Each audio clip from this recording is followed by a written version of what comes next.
Hi ಎಲ್ರಿಗೂ ನಮಸ್ಕಾರ. ಎಲ್ಲರೂ ಹೇಗಿದ್ದೀರಾ? ಎಲ್ಲರೂ ಚೆನ್ನಾಗಿದ್ದೀರಾ ಅಂತ ಅಂದ್ಕೊಳ್ತೀನಿ. ನಾನು ತುಂಬ ದಿನವೇ ಆಗೋಗಿತ್ತು ವ್ಲಾಗ್ಸ್ನ ಹಾಕಿ. ಆ್ಯಕ್ಚುಲಿ ವ್ಲಾಗ್ಸ್ ಮಾಡೋದೇ ನಿಲ್ಲಿಸ್ಬಿಟ್ಟಿದ್ದೆ. ಯಾಕೆ ಅಂದರೆ ಸ್ವಲ್ಪ ಪರ್ಸ್ನಲ್ ಇಶ್ಯೂಯಿಂದ. ಪರ್ಸ್ನಲ್ ಇಶ್ಯೂ ಅಂತಂದರೆ ನಂಗೆ ಸ್ವಲ್ಪ ಹೆಲ್ತ್ ಅಪ್ಸೆಟ್ ಆಗಿತ್ತು. ಸೊ ಅದರಿಂದ ವೀಡಿಯೋಸ್ ಎಲ್ಲ ಮಾಡೋದಕ್ಕಾಗ್ತಿರ್ಲಿಲ್ಲ. ಆ್ಯಕ್ಚುಲಿ ಮಾಡ್ಕೊಂಡಿದ್ದೆ ಕೂಡ, ಮಾಡಿಕೊಂಡು ಎಡಿಟ್ ಮಾಡಿ ಅಪ್ಲೋಡ್ ಮಾಡೋದಕ್ಕೆ ಟೈಮ್ ಸಿಗ್ತಾ ಇರಲಿಲ್ಲ. ಸೊ ಅದಕ್ಕೋಸ್ಕರ ನಾನು ವೀಡಿಯೋಸ್ ಎಲ್ಲ ಮಾಡೋದು ನಿಲ್ಲಿಸಿದ್ದೆ. ಸೊ ಇವಾಗ ಎಲ್ಲ ಹುಷಾರಾಗಿದ್ದೀನಿ. ಆ್ಯಕ್ಚುಲಿ ನನ್ನೊಬ್ಳಿಗಿಂತ ನಮ್ಮಮ್ಮ ಹೆಲ್ತ್ ಕೂಡ ಅಪ್ಸೆಟ್ ಆಗಿತ್ತು. ಸೊ ಆ ಕಡೆ ಎಲ್ಲ ಸ್ವಲ್ಪ ಟೆನ್ಷನ್ ತೊಗೊಂಡು ವೀಡಿಯೋಸ್ ಎಲ್ಲ ಮಾಡೋದು ನಿಲ್ಲಿಸಿದ್ದೆ. ಅದಾದಮೇಲೆ ಎಲ್ಲನೂ ಚೆನ್ನಾಗಿದೆ. ಸೊ ಅದಕ್ಕೆ ವೀಡಿಯೋಸ್ ಮಾಡೋಣ ಅಂತ ಶುರು ಮಾಡಿದ್ದೀನಿ. ಇವತ್ತಿನ ವ್ಲಾಗ್ ಏನಪ್ಪ ಅಂತ ಅಂದರೆ, ನಮ್ಮಮ್ಮ ಊರಲ್ಲಿ ಒಂದು ಪದ್ಧತಿ ಇದೆ. ಪದ್ಧತಿ ಅಂತ ಅಂದರೆ ಸಂಕ್ರಾಂತಿ ಹಬ್ಬದ ದಿನದಿಂದ ಒಂದು 3 ದಿನದವರೆಗೂ ಜಾತ್ರೆ ನಡೆಯುತ್ತೆ. ಸುತ್ತಮುತ್ತಲ ಇರೋ ಹಳ್ಳಿಯಲ್ಲೆಲ್ಲ ಜಾತ್ರೆ ನಡೀತಿರುತ್ತೆ. ಬಟ್ ಇದು ಸ್ವಲ್ಪ ವಿಶೇಷವಾಗಿರುತ್ತೆ. ಯಾಕಂದರೆ ನಾನು ಚಿಕ್ಕೂರಲ್ಲೆಲ್ಲ ಹೋಗ್ತಾ ಇದ್ದಿದ್ದು ಜಾತ್ರೆ ಇದು. ಏನಪ್ಪ ಅಂತಂದರೆ, ಯಾವ ಊರ ಜಾತ್ರೆ ಅಂದರೆ ಗವಿರಂಗನಾಥ ಸ್ವಾಮಿ ದೇವಸ್ಥಾನ. ಈ ದೇವಸ್ಥಾನದ ವಿಶೇಷ ಏನಂತಂದರೆ, ಇಲ್ಲಿನ ದೇವಸ್ಥಾನಕ್ಕೆ ನಾವು ಹೋಗಿ, ಅಂದರೆ ನಮ್ಮ ಹಸು ಕರುಗಳು ಏನೇ ಹುಷಾರು ತಪ್ಪಿದ್ರು ಅಲ್ಲಿಗೆ ಹರಕೆ ಕೊಟ್ಕೊಡ್ತಾರೆ.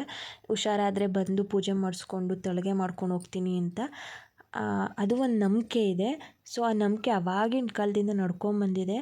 ಇಲ್ಲಿ ಏನೇ ಹರಕೆ ಅಂದರೆ ದನ ಕರುಗಳ ವಿಷಯದಲ್ಲಿ ಏನೇ ಹರಕೆ ಕಟ್ಕೊಂಡ್ರು ಇದಾಗುತ್ತೆ. ದನ ಕರು ಎಲ್ಲ ಕರು ಹಾಕ್ದಾಗೆಲ್ಲ ಫಸ್ಟು ಬಂದು ಇಲ್ಲಿಗೆ ಪೂಜೆ ಮಾಡ್ಕೊಂಡು ಹೋಗೋದು ಎಲ್ಲರೂ.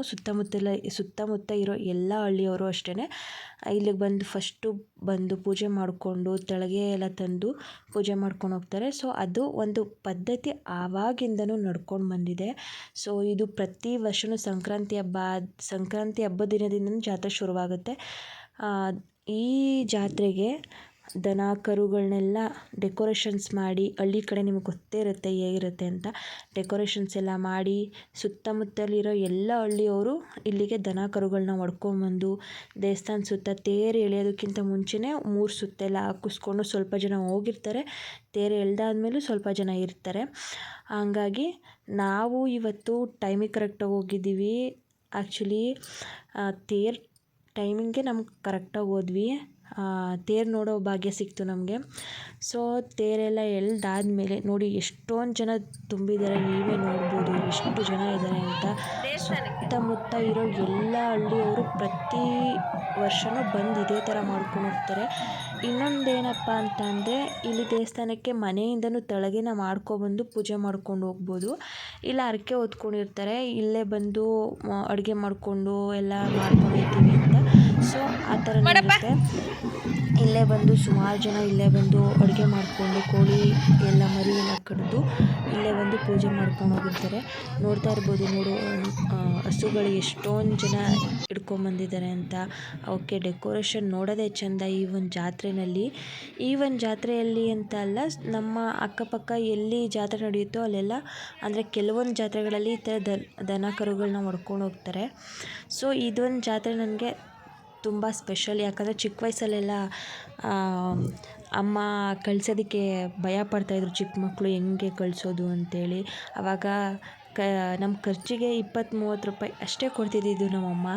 ಅಷ್ಟರಲ್ಲೇ ನಾವು ಬಂದು ಎಲ್ಲ ಮಾಡಿಕೊಂಡು ಆ್ಯಕ್ಚುಲಿ ನಮ್ಗೆ ಬೇಕಾಗಿದ್ದೆಲ್ಲ ತೊಗೊಂಡು ಹೋಗ್ತಾಯಿದ್ವಿ. ಬಟ್ ಇವಾಗ 2,000-3,000 ಇಟ್ಕೊಂಡು ಹೋದ್ರೆ ಅಲ್ಲಿ ಏನೇ ಪರ್ಚೇಸ್ ಮಾಡಿದ್ರು ಇನ್ನೂ ದುಡ್ಡು ಸಾಕಾಗಲ್ಲ ಅಂತ ಅನಿಸುತ್ತೆ. ಆ ಥರ ಇರುತ್ತೆ.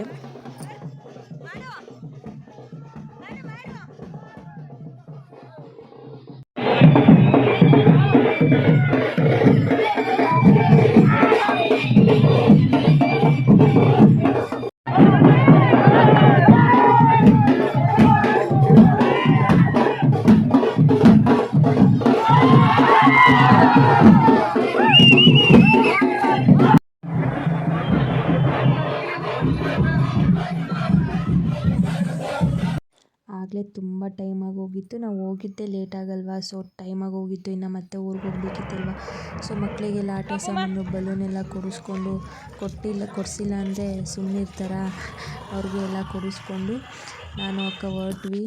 ಕಂಪ್ಲೀಟ್ ವಿಡಿಯೋ ನೋಡಿದ್ದಕ್ಕಾಗಿ ಧನ್ಯವಾದಗಳು. ಹೀಗೆ ನನ್ನ ವೀಡಿಯೋಸ್ನೆಲ್ಲ ನೋಡ್ತಾ ಇರಿ, ನನಗೆ ಸಪೋರ್ಟ್ ಮಾಡ್ತಾಯಿರಿ. Thank you so much for supporting. ಹೀಗೆ ಸಪೋರ್ಟ್ ಮಾಡ್ತಾಯಿರಿ. ಎಲ್ಲರೂ ಸಬ್ಸ್ಕ್ರೈಬ್ ಮಾಡಿ, ಲೈಕ್ ಮಾಡಿ, ಶೇರ್ ಮಾಡಿ, ಕಮೆಂಟ್ ಮಾಡಿ. Thank you for supporting. Thank you for watching my video.